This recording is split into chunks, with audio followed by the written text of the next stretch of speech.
Please remain standing for the national anthem and the Pledge of Allegiance.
Jim Panfill will now lead us in the Pledge of Allegiance. I pledge allegiance to the flag of the United States of America and to the republic for which it stands, one nation, under God, indivisible, with liberty and justice for all. Thank you. Y'all may be seated.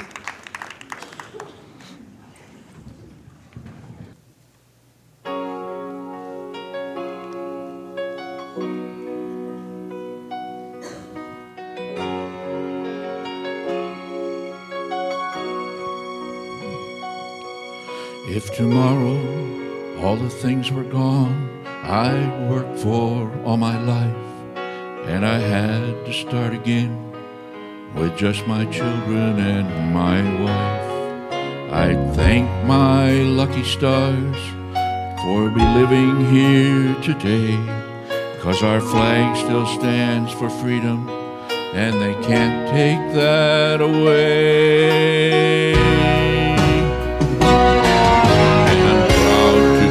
An American where at least I know I'm free, and I won't forget the men who died who gave that right to me, and I'd gladly stand up next to you and defend her still today, 'cause there ain't no doubt I love this land.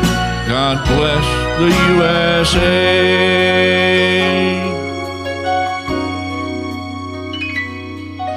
From the lakes of Minnesota to the hills of Tennessee, across the plains of Texas, from sea to shining sea, from Detroit down to Houston and New York to LA, there's pride in every American heart, and it's time to stand and say, to be an American where at least I know I'm free, and I won't forget the men who died who gave that right to me, and I'd gladly stand up next to you and defend her still today, 'cause there ain't no doubt I love this land. God bless the USA.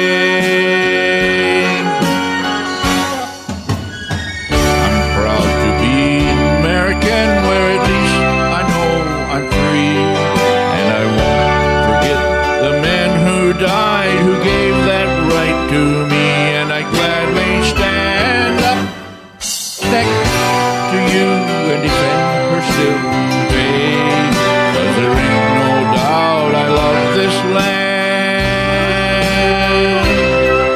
God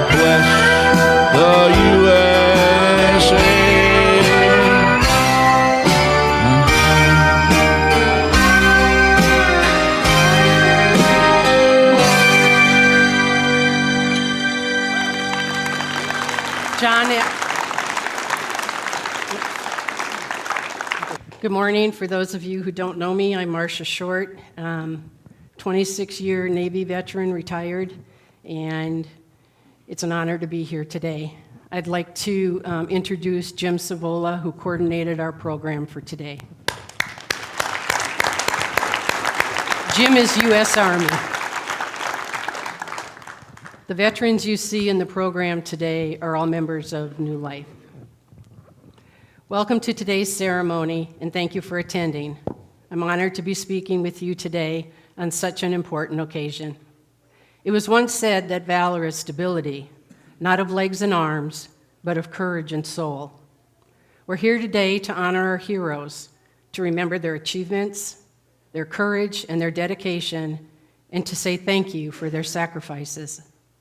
We are here in the midst of patriots and the family and friends of those who have nobly served. Thank you for answering the call to duty. You have made our armed forces the most respected in the world. The service members we honor today come from all walks of life, but they shared several fundamental values. They possessed courage, pride, determination, selflessness, dedication to duty, and integrity, all the qualities needed to serve a cause larger than oneself. Many of them didn't ask to leave their homes to fight on distant battlefields. Many didn't even volunteer. They didn't go to war because they loved fighting. They were called to be a part of something bigger than themselves. They were ordinary people who responded to extraordinary ways in extreme times. They rose to the nation's call because they wanted to protect a nation which has given them, us, so much. Most Americans profess to truly love our veterans, especially at gatherings like this on Veterans Day. And while their feelings are usually sincere, it's important to remember that veterans are defending us 365 days a year. The heroism that has been demonstrated time and time again by veterans from the American Revolution to the global war on terrorism is something unnoticed by those of us who enjoy the security that their sacrifice has provided. Our debt to these heroes can never be repaid, but our gratitude and respect can last forever. For many veterans, our nation was important enough to endure long separations from their families, freezing in sub-zero temperatures, baking in the jungles, losing limbs, and far too often, their lives. As we look at the Middle East today, we know that there's a large, dangerous, and committed group of fanatics that want us dead. And while ISIS, Al-Qaeda, and other terrorists may lack the conventional weapons of Nazi Germany and Imperial Japan, they are every bit as evil in their intentions. Since the first shots were fired and the Revolutionary War began, American men and women have answered the call to duty. Millions of Americans have fought and died on the battlefields here and abroad to defend our freedoms and way of life. Today, our troops continue to make their ultimate sacrifice, and even as we lose troops, more Americans step forward to say, "I am ready to serve." They follow in the footsteps of generations of fine Americans. We have awarded medals to many service members, added their names to monuments, and added buildings for them to honor them for their bravery. But nothing ever can replace the hole left behind by a fallen service member, and no number of medals and ribbons can comfort the ones left behind. In quiet solitude, there is a single thread that binds veterans. It is the knowledge of having done much more than most ever do, performed well, took great risks, relied on good people, and served a real purpose by being there. Today, people across the country will gather together to remember, to honor, and to pay gratitude to those who served our country. Our gathering is just one small spark in the flame of pride that burns across the nation today and every day. It's not a lot, but it's a small way that we can honor those who have made the ultimate sacrifice so that we live in freedom. It's an important day, a day to speak up for those who put their lives on the line for their fellow Americans, a day to remember and renew our commitment to these brave men and women. Your presence here today is a tribute to those lost troops and to their families. It is a way to say, we remember. We remember and honor them all. God bless you, your families, God bless our troops, and God bless America.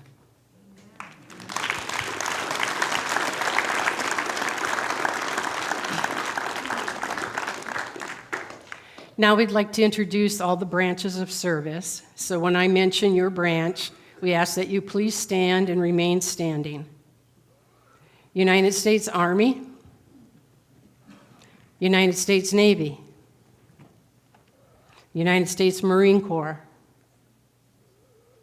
United States Air Force and Air Corps, United States Coast Guard. Thank you for your service.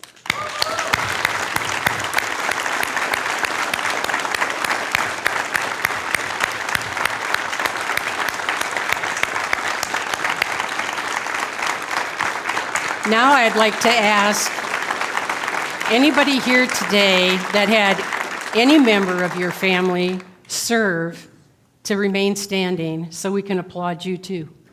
So anybody that had a member of your family serve in the military, please stand.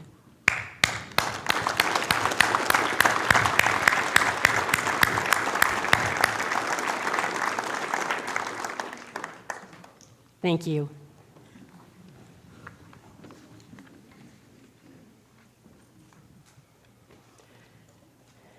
Now we have a very special treat. 2 World War II veterans came into church this week and are going to share with us their time in service. One of them being Eugene Tourangeau, who unfortunately couldn't be here today, and the other, my dad.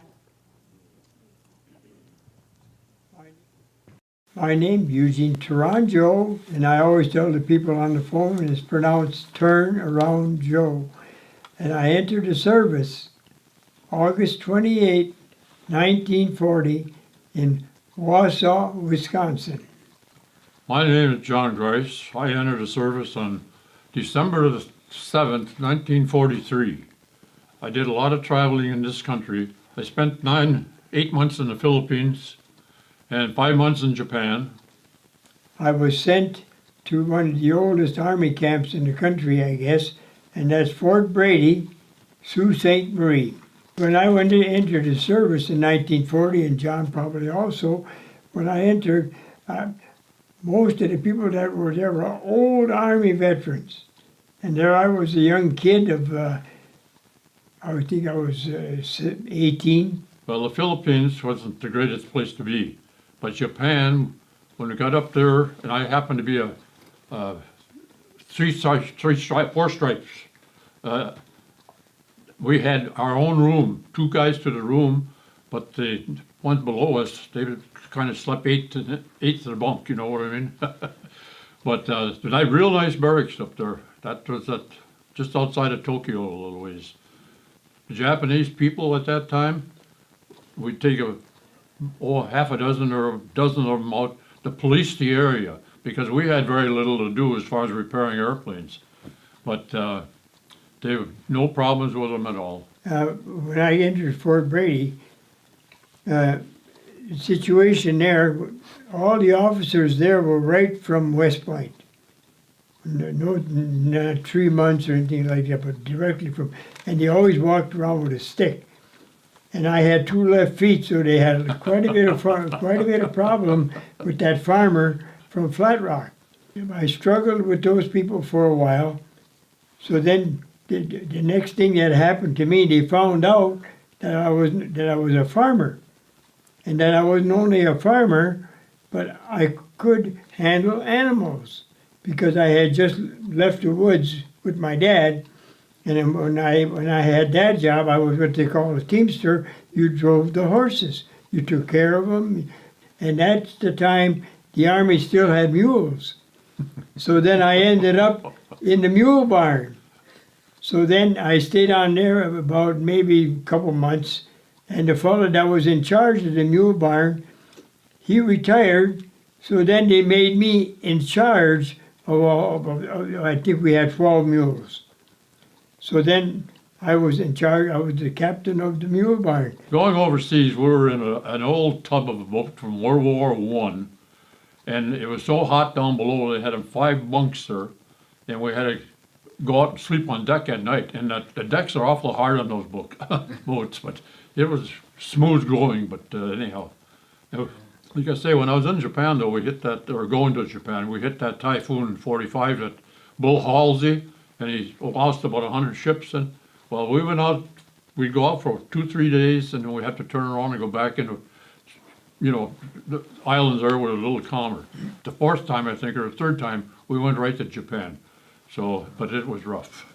When you look at the waves alongside of you, of course, they didn't yet, we were below deck 90% of the time. We couldn't get up on deck.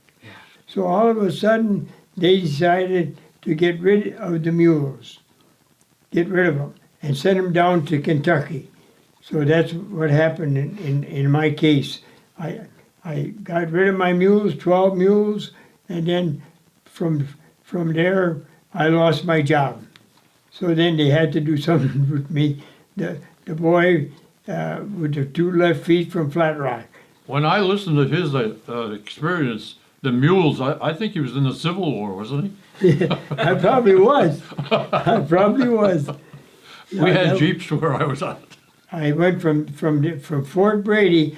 I was pretty lucky. I went to Camp Grant, Wisconsin. That's right by Rockford. It's Rockford, Illinois. So and that's a new camp. We're just building it up. I was on a flight from where we were stationed down to Manila, and I got in on the Luzon Island there, and into Manila, and they had a roster there, the sign, you know, people coming in and going. When I went over to sign that roster, the name ahead of me was Marv Pouliot, Escanaba, Michigan. But he had already left. I didn't get to see him there, but to meet somebody that you knew, I went to school with Marv. We'd go 3,000 miles to the Philippines and then have him over there at the same place. Why, it was kind of touching. I was not a rifleman. I was what they call anti-tank. We had a truck, we had a 76 millimeter gun, and that gun was supposed to be almost as good as what the Germans had, which was the 88. Our men were trained, they were well trained, but they sent us in with inferior equipment. Now I started off, I was an anti-tank. That company started with a 37 millimeter. Then it went to a 57 millimeter. Then we went to the 76th millimeter. That was we didn't have that in the beginning. I didn't go through anything like this old buddy of mine here, but of course we were repair people, repaired airplanes to come into our base right where we're at, or we moved around a lot, but some were shot up, some were just old planes. Oh, I can imagine. They had so many hour checks on them, 400-hour check, 200-hour checks. We worked on our airplanes all the time, but we didn't have a rifle or anything. You were flying too? Well, I used to fly off and on, yeah. I was becoming a crew chief, what they call a crew chief. Yeah. And we flew, well, like I say, that time went down to Manila there and met Pouliot's name on there. I thought, boy, oh boy. That's about the only one I ever met from around this area, though. A lot of guys from Lower Michigan. Now that P-51, that was that famous fighter, Oh, right? that was the nicest little plane they ever Yeah. had. Most of the airstrips that we were on, well, they weren't much of an airstrip to start with. The one we had there, the last one was on the beach, you might say. And they had this matting, there's metal matting that they used to put down the big strips. And there was a Navy plane that came in one day and lost the tire on the one side, and the strut tore up that metal strip. And as it did, the plane went that way. And the guy had his arm out of the cockpit, and the cockpit came forward, and the roof, But some of it pretty gory at times, but We were following the French armor at the time. So as we were following, we noticed that this French armor had their gun on this house, and we couldn't figure out what they were doing. And then we were behind the tank. So then on our left was two other guys, but they were making an attempt to go into a house. Now this is what happened, and I think John might be familiar with this. When the French fired that shell onto that house, that shell was designed not to penetrate. It was designed to spray shrapnel all over the place. And what it did, it caught those two guys going into that house. And we noticed that where those two guys that were going into this house on our left, one dragged his way in, and the other one finally made it, but we knew there was something that wasn't right in that house. We said, we better go look in that house and see what's going on in there. I said, there's something that ain't right. And the three of us went in, and either I walked in first or the other guy walked in. And there was one guy was sitting in a corner. His leg was off between the knee and the ankle. And we walked right in that room, and the first thing that guy said to us, he said, don't bother me. He says, I got the $1 million room. He said, I'm going home. He says, but he said, what you should do, he says, worry about that guy behind the door. He said, I think the Lord took him home. And when we went in the house to check, if they would have fired another shot, if those French armored would have fired another shot, we would have got it. So you see that one man lost his life, one man lost his leg. I just got through reading one of these books from World War II. It was very similar to that. So I think he's telling the truth. When I got out of the service, I think it was 1945 in November, I had a thing going for me. I spoke fluent French. And so I got to know a French family real good.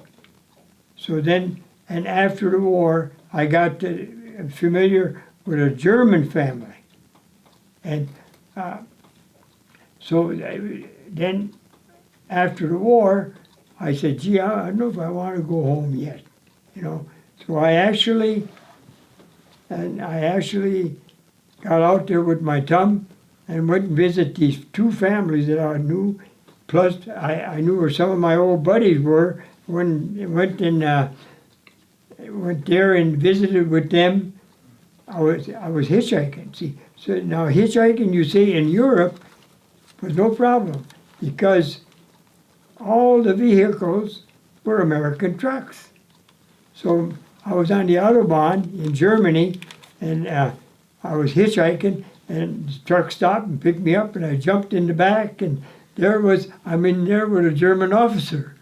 He was hitchhiking too. Coming into civilian life, well, I might mention nobody knew I was coming home, and I got in Chicago, I know, about 5 o'clock in the morning, Sunday morning.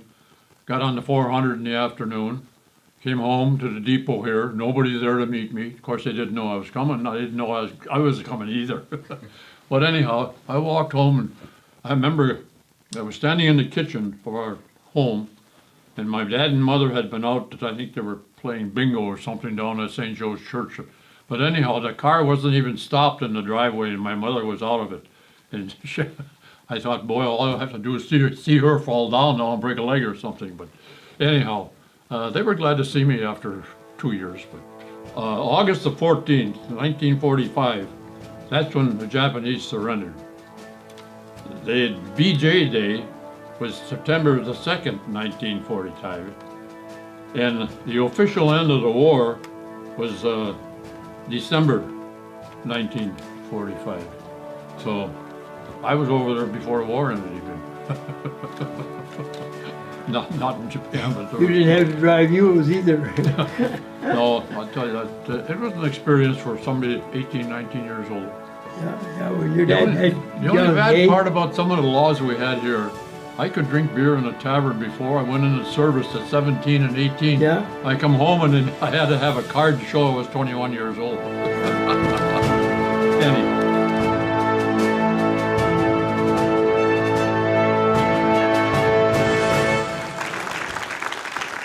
I'd like to take this opportunity to introduce my dad, John Grice, World War II veteran, United States Army Air Corps.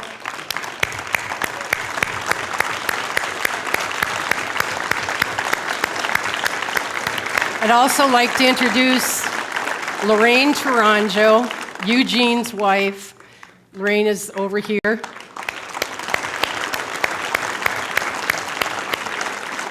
And I'd like to also thank Scott Bro for doing this video. Needless to say, there's a lot of history there, and I'm sure the two could have told us a lot more stories, but Eugene is 96 and my dad is 92, so very blessed to have him here today.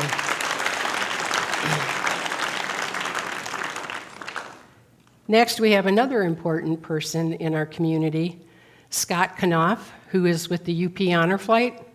Scott is going to come up and give us a little update on how the Honor Flight is going. Eugene and my dad were both on the Honor Flight, and needless to say, it was a wonderful experience for those of us that got to go. So if you would welcome Scott Knopf. Good morning, New Life. Thank you for this time and having me. First of all, I want to say to the heroes that are here today, from the bottom of my free heart, thank you very much for your service. The mission of the Upper Peninsula Honor Flight is to bring veterans out to Washington, D.C. for a one-day trip to see the memorials that have been built in their honor. It is our way of saying thank you for their service, for the freedoms that we enjoyed today.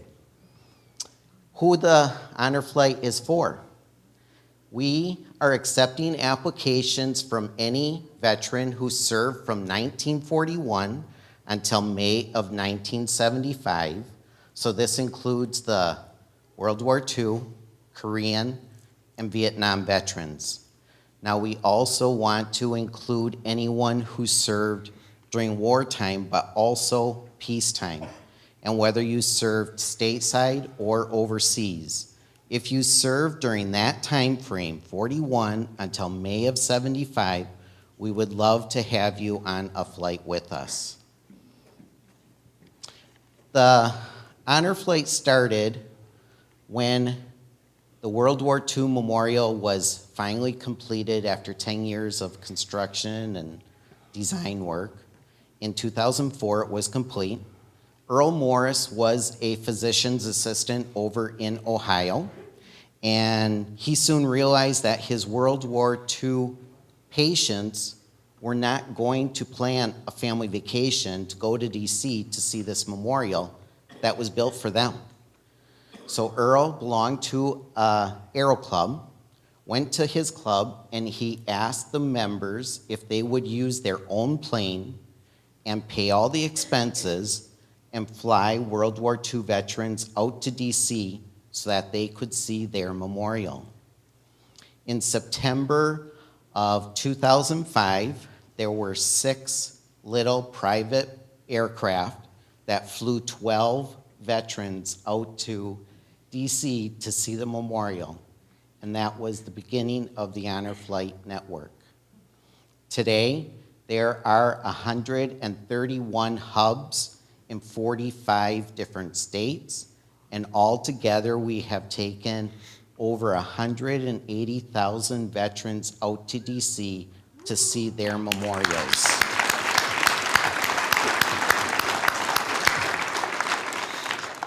Now, Barb Van Roy, right here from Gladstone, she did plan a family vacation so that her father, who was a World War II veteran, could see his memorial. While they were there, there was an honor flight, and it intrigued Barb. She wanted to know what they were doing, how it worked. And she came home and decided that she wanted her own father to go on a honor flight. So she planned on doing one honor flight.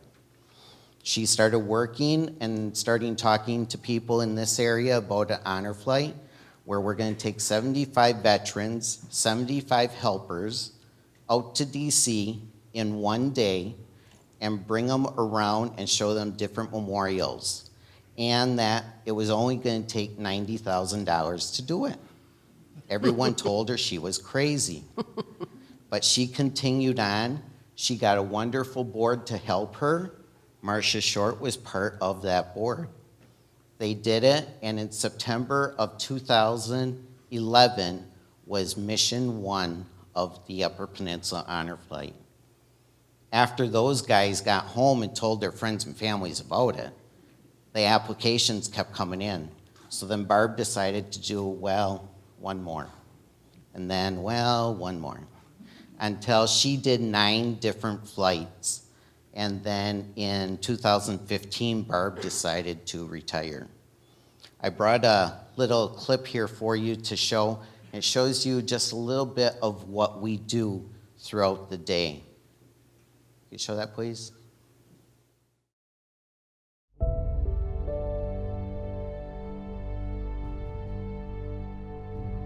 We always have a good time when we get together, talk about this, talk about that.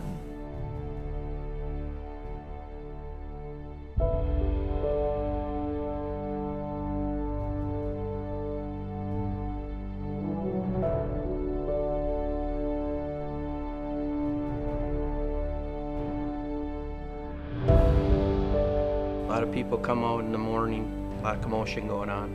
Unbelievable, the people that were there to greet us. Surprising how much the band and the chorus.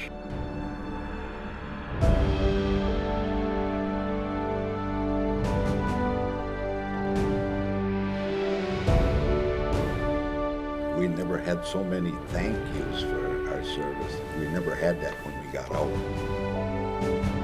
Then we had a police escort too. Yeah, when you see rush hour just standing still and we're just gliding right through, it's, oh, this is cool.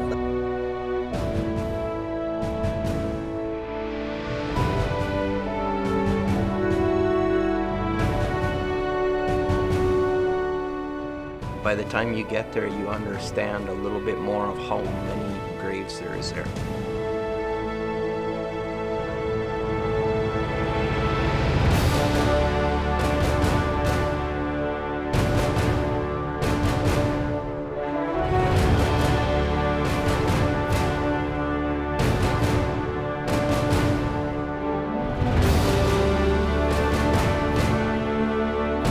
And then the mail call, they gave us that mail call on the plane. That was And my kids sent letters, so it's kind of touching.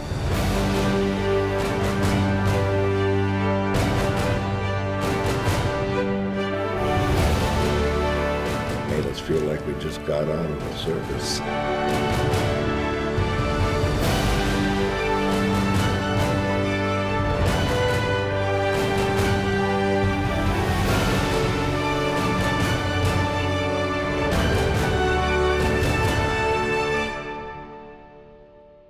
I was so proud for my dad.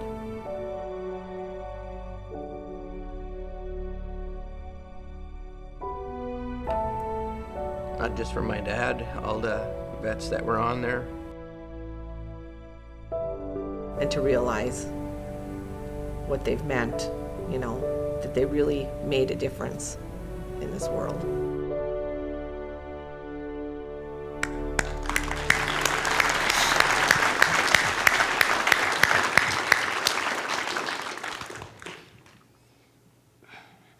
I got involved with the honor flight because my great uncle was on Mission 1.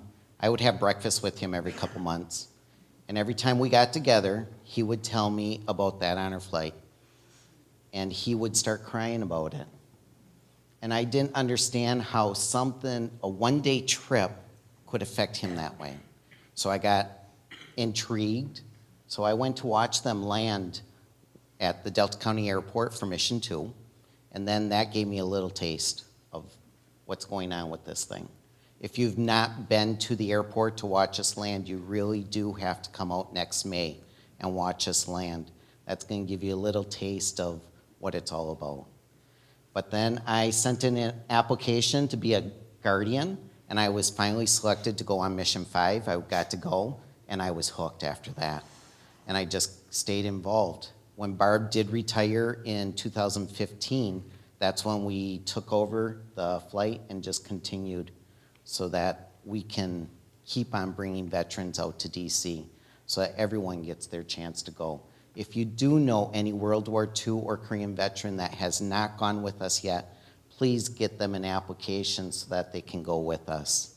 It's our chance of saying thank you before it's too late and they're not able to go.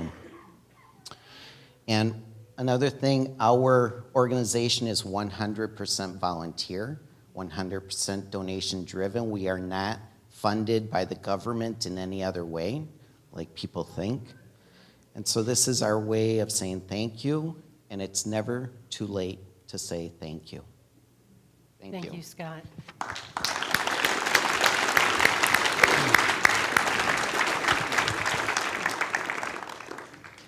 So keep your eyes open in May for the paper and listen to the radio, because it is truly an awesome experience, not only for the veteran, but for any of us that can be there to welcome them home. On March 9th, 1989, a POW MIA flag, which flew over the White House on the 1988 National POW MIA Recognition Day, was installed in the United States Capitol Rotunda as a result of legislation passed overwhelmingly during the 100th session of Congress.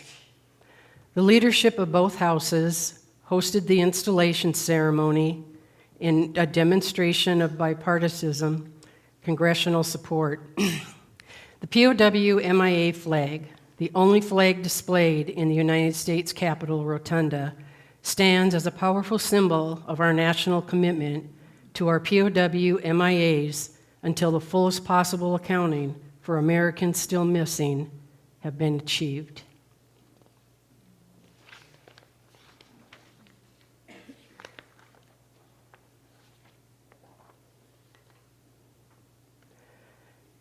Those who have served and currently serving in the uniformed services of the United States are ever mindful that the sweetness of enduring peace has always been tainted by the bitterness of personal sacrifice.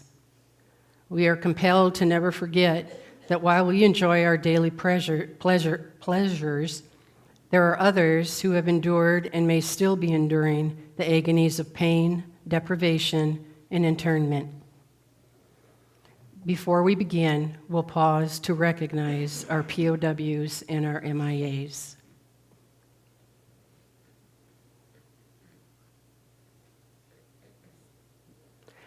I call your attention to this table, which occupies a place of dignity and honor. It is set for one, symbolizing the fact that members of our armed services are missing from our ranks. They are referred to as POWs and MIAs. We call them comrades. They are unable to be with their loved ones and their families, so we join together to pay our humble tribute to them and bear witness to their continued absence. This table is set for one, symbolizing the frailty of one prisoner alone against his or her suppressors. The tablecloth is white, symbolic of the purity of their intentions to respond to their country's call to arms. The single red rose in the vase signifies the blood that many have shed in sacrifice to ensure the freedom of our beloved United States of America. This rose also reminds us of the family and friends of our missing comrades who keep the faith while awaiting their return. The yellow ribbon on the vase represents the yellow ribbons worn on the lapels of thousands who demand with unyielding determination a proper accounting of our comrades who are not among us today. The slice of lemon on the plate reminds us of the bitter fate. The salt sprinkled on the plate reminds us of the countless fallen tears of families as they wait. The glass is inverted. They cannot toast with us. The chair is empty. They're not here. The candle is reminiscent of the light of hope, which lives in our hearts to illuminate their way home, away from their captors to the open arms of a grateful nation.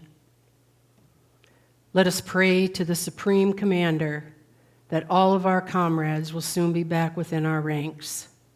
Let us remember and never forget their sacrifices. May God forever watch over them and protect them and their families. We will now have the folding of the flag. The veterans from New Life that are folding: John Haswell, United States Air Force; Earl Grandchamp, United States Navy; Tracy Lake, United States Air Force; and Jim Gagne, United States Army. Today's reading will be done by Jim Panfill, United States Army.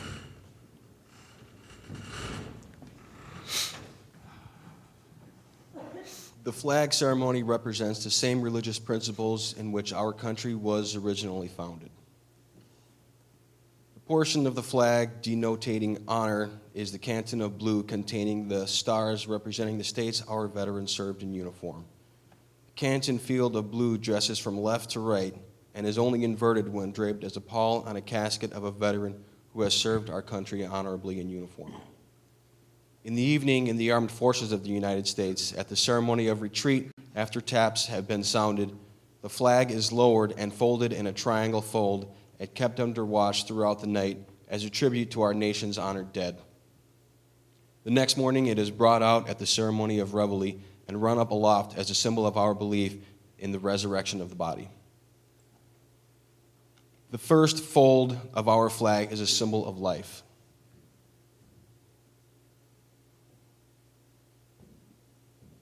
The second fold is a symbol of our belief in the eternal life.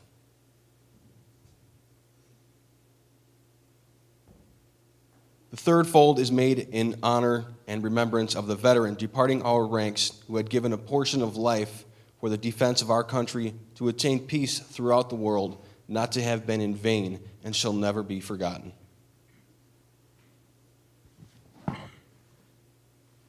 The fourth fold represents our weaker nature, for as American citizens trusting in God, it is to Him we turn in time of peace as well as in time of war for His divine guidance. The fifth fold is a tribute to our country, for on the words of the immortal Stephen Decatur, our country, in dealing with other countries, may she always be in the right, but our country, right or wrong. The sixth fold, for this is where our hearts lie, and it is with our hearts that we pledge allegiance to the flag of the United States of America and to the republic for which it stands, one nation, under God, indivisible, with liberty and justice for all. The eighth fold is a tribute to the one who entered into the valley of the shadow of death, that we might see the light of day, and this fold is made to honor Mother, for whom it flies on Mother's Day. The ninth fold is tribute to our womanhood, for it has been through their faith, love, loyalty, and devotion that the characters of the men and women that have made this country great have been molded. The 10th fold is tribute to Father, for He too has given of His sons and daughters for the defense of our country since she was first born. We fold from the stripes toward the stars, for whereas the stripes represent the 13 original colonies that founded our republic, and they are now embodied in the 50 sovereign states that are represented by the stars, so that the stars cover the stripes. The 11th fold, for in the eyes of a Hebrew citizen, this represents the lower portion of the seal of King David and King Solomon, and glorifies in their eyes the God of Abraham, God of Isaac, and the God of Jacob. The 12th fold, For in the eyes of the Christian citizen, this represents an emblem of eternity and glorifies in their eyes God the Father, God the Son, and God the Holy Spirit. When the flag is completely folded, the stars are uppermost, which reminds us of our national motto, "In God We Trust."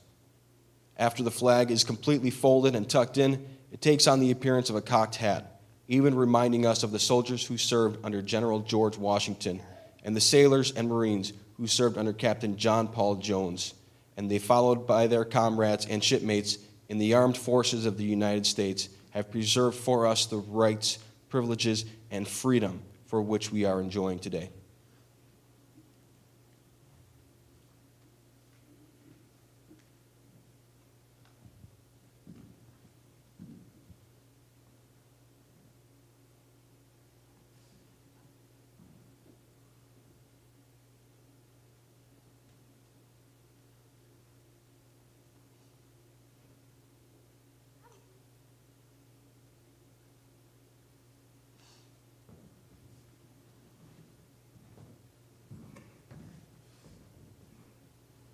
Thank you.